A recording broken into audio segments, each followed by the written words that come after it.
Sallallahu ala Muhammad Sallallahu alaihi wasallam Sallallahu. Assalamualaikum warahmatullahi wabarakatuh. Alhamdulillahirabbil alamin. Wassalatu wassalamu ala asrafil mursalin wa ala alihi wa sahbihi ajma'in. Asyhadu an la ilaha illallah wa asyhadu anna Muhammadar Rasulullah. Allahumma shalli wa sallim ala sayyidina Muhammad wa ala ali sayyidina Muhammad. Kama shallaita ala sayyidina Ibrahim wa ala ali sayyidina Ibrahim fil alamin innaka Hamidum Majid. Bismillahirrahmanirrahim. Wa ma min dabatin fil ardi illa 'alallaha rizquha. Shadaqallahu 'adzim. Shadaqallahu wa ala Rasulillah sallallahu alaihi wasallam. Pertama, mari kita panjatkan rasa puji syukur kita pada Allah Subhanahu wa taala. Salawat dan salam mari kita haturkan pada junjungan kita Nabi Muhammadin sallallahu alaihi wasallam. Mudah-mudahan kita semua terasa adem ayem pikiran kita, dijauhkan dengan segala musibah, kendala ataupun adiguna yang enggak berfaedah buat akidah kita. Senantiasa dijauhkan dengan skenario mereka-mereka yang ingin berbuat batil kepada kita. Semuanya mudah-mudahan Allah jauhkan dari fitnah dunia, fitnah akhirat. Ma'asyiral muslimin, muslimat, jamaah pencerahan, bimbingan amalan yang Ustaz takdim, Ustaz muliakan. Perlu kita ketahui begitu pentingnya dengan ayat yang satu ini, bismillahirrahmanirrahim, wa ma min dabatin fil ardi illa 'alallaha rizquha. Segala sesuatu apa yang ada di muka bumi ini rezekinya sudah diatur oleh Allah Subhanahu wa taala, mulai dari hewan kecil sekecil apapun. Itu sudah diatur rezekinya oleh Allah Subhanahu wa taala. Artinya apa? Artinya begitu pentingnya rezeki yang benar-benar secara signifikan ini selalu bersama kita. Maksudnya bagaimana selalu bersama kita? Maksudnya rezeki ini alangkah tentremnya, alangkah ademnya hati ini kalau rezeki selalu bersama kita. Rezeki akan bersama kita ketika kita senantiasa la in syakartum. Selalu mensyukuri nikmat Allah yang ada. Selalu bersyukur dan bersyukur.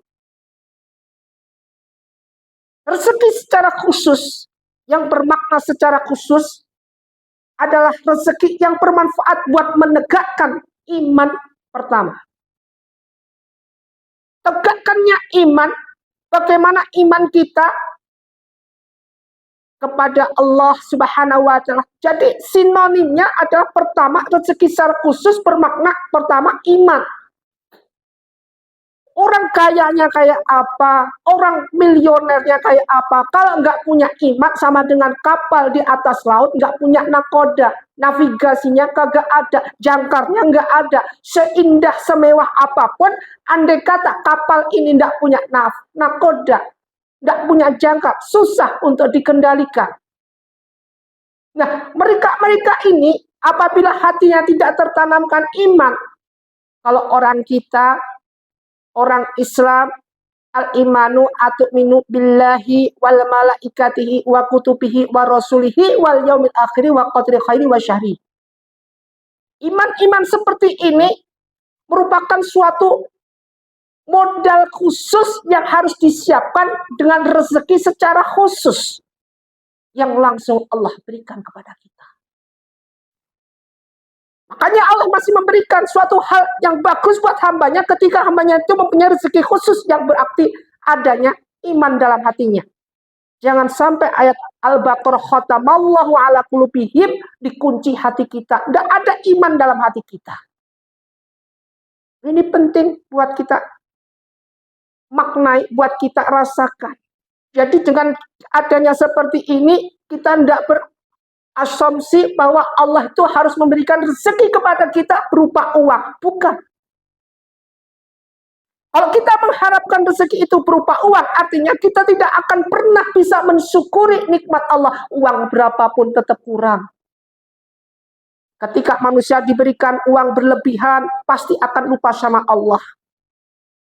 Dengan kesombongannya, dengan kemunafikannya, muncul yang tadinya nggak muncul akan muncul.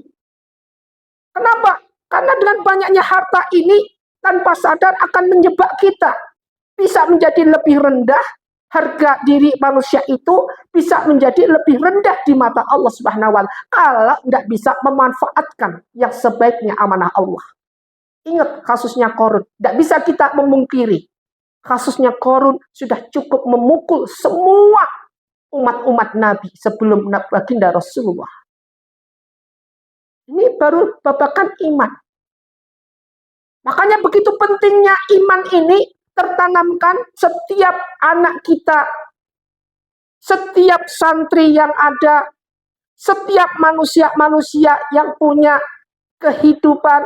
Kalau mereka tertanamkan iman, rezeki secara khusus berupa iman itu tertanamkan pada diri mereka, berpancarkan pada hati mereka, maka akan berpancaran. Tidak akan terjadi suatu kezaliman. Tidak akan terjadi suatu kebatilan. Dan tidak akan terjadi suatu hal yang berbau mungkar. Kemudian secara khusus lagi setelah iman berarti khusus lagi rezeki yaitu takwa. Inna sholata tanha 'anil fahsya wal munkar. Dan dijelaskan di situ dengan suatu hal firman Allah. Salat dapat mencegah segi perbuatan keji dan mungkar. Dengan salat, dengan pepasrah kita, dengan ibadah kita, dengan segala apa yang kita lakukan, ini akan merupakan suatu pondasi yang bagus untuk bisa takwa Allah. Wa may yattaqillaha yaj'al lahu makhraja. Siapa yang bertawakal kepada Allah, Allah akan berikan ini jalan keluar dengan apa kesulitan mereka. Wa yarzuqu, datangnya rezeki dan Allah akan memberikan rezeki min haitsu la tahtasib, yang datangnya tidak disangka-sangka. Dari mana datangnya hanya Allah yang tahu. Hanya Allah yang mengerti. Makanya pentinglah setelah punya iman kemudian muncul lagi yaitu wa may yatawakkal 'alallah fa huwa hasbuh. Mereka yang bertakwa kepada Allah maka akan dicukupi semua kebutuhannya. Cukup. Enak kita punya rezeki dicukupkan. Ingin mobil bisa beli. Ingin hutang lunas, lunas sekarang. Ingin kita punya itu, terkabullah sekarang. Tanpa harus melewati hal yang berbau riba. Inilah orang-orang yang dicukupkan kebutuhannya oleh Allah. Senantiasa mereka bersyukur. Makanya la azidannakum, ditambah lagi nikmat-nikmat yang ada, rezekinya ditambah lagi karena bisa pegang amanah. Bedanya orang kaya dan orang cukup. Kalau orang kaya tidak bisa mensyukuri nikmat Allah, kalau orang cukup selalu mensyukuri nikmat Allah berapapun yang Allah berikan. Ini bedanya. Kemudian Ustaz, bagaimana saya bisa koreksi sendiri-sendiri? Yang penting sudah Ustaz berikan rumus. Kalau antum selalu bersyukur, berarti antum bukan orang kaya, tetapi antum orang cukup. Tetapi kalau antum tidak bisa mensyukuri nikmat Allah dengan apa yang antum punya, berarti antum bukan orang cukup, tapi antum orang golongan orang kaya. Kemudian, seperti ilmu. Jadi takwa ini mengarah ke dalam babakan seperti ilmu. Ilmu yang bermanfaat, amal solehah, dan rezeki yang halalan thayyibah. Jadi takwa ini menyangkut ilmu tafawubi. Ilmu yang bermanfaat, yang disampaikan dan bermanfaat buat orang banyak. Ini masuk dalam suatu rezeki jariah. Kita berikan satu ayat sekarang. Khairukum man ta'allamal Qur'an. Sebaik-baiknya orang adalah orang yang mau mempelajari Al-Quran, wa amalah, kemudian menyampaikan, meskipun satu ayat. Karena dengan satu ayat ini akan memberikan apa? Akan memberikan suatu jariah rezeki nanti di alam barzah. Masuk dalam ilmu tafawubi, ilmu yang bermanfaat. Ini satu. Kemudian Amal soleh. Amal soleh adalah juga ilmu, merupakan jariyah. Sedekah jariyah, au ilm tafaubi, awalat surah idaulah. Ini merupakan sedekah jariyah. Semua ini merupakan suatu hal yang nanti akan jariyah mengalir ke dalam. Ketika kita sudah tidak ada, terus ngalir dengan amal-amal yang ada. Amal ini masuk dalam suatu rezeki, dalam suatu amal jariyah kita tanamkan amal suatu kebaikan, jangan ditanamkan amal kebencian. Orang jadinya kita tadinya pendendam, jangan ditanamkan suatu ilmu pendendam. Apapun yang terjadi, apapun yang kita lakukan, jadikan diri kita sebagai master dari segala kebencian. Membenci dari segala apa yang tadi yang membenci, jadikan suatu hal yang membawa keriduhan. Kalau kita sudah nggak suka, lebih baik kita menjauh. Sebagaimana Ashabul Kahfi. Ketika dia tidak suka dengan pemerintah yang ada, pada waktu itu Ashabul Kahfi bersembunyi di dalam gua sampai dikejar. Tetapi Allah membalikkan suatu hal yang berbalik lain.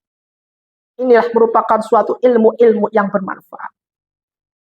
Kemudian rezeki yang halal seperti disebutkan atau difirmankan dalam ayat ini, Al-Baqarah 172.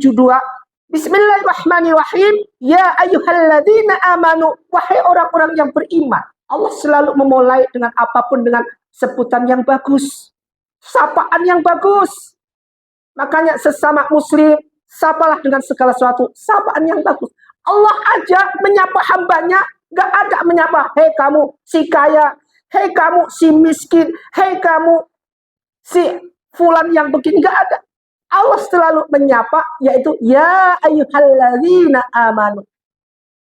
Wahai orang hamba-hamba Allah yang beriman, wahai orang-orang yang beriman, kulu min thayyibatin, makanlah min thayyibatin dari rezeki yang baik, min thayyibatin dari rezeki yang baik, dari rezeki yang halal, ma razaqnakum yang kami berikan kepada kalian. Waskurulillahi waskur dan bersyukurlah lillahi kepada Allah. Setelah kita menerima amanah rezeki yang halal, kemudian kita la insakatu bersyukur kepada Allah Subhanahu wa taala. In kuntum iya ta'budun. Jika kalian iya ta'budun, hanya kepadanya menyembah. Masyiral muslimin muslimat rahimakumullah, dimuliakan Allah Subhanahu wa taala. Ini merupakan suatu hal kunci utama buat kita jadikan sebagai ibadah yang paling bagus. Rezeki secara khusus, yaitu bersumber dari iman, kemudian takwa dibagi lagi, dipilah lagi menjadi ilmu yang bermanfaat, amal soleh, kemudian rezeki yang halal. Marilah, semoga kita dijadikan sebagai hamba Allah yang senantiasa bisa mendapatkan rezeki secara halal dan thayyib. Semoga bermanfaat. Wabillahi taufiq wal hidayah. Assalamualaikum warahmatullahi wabarakatuh.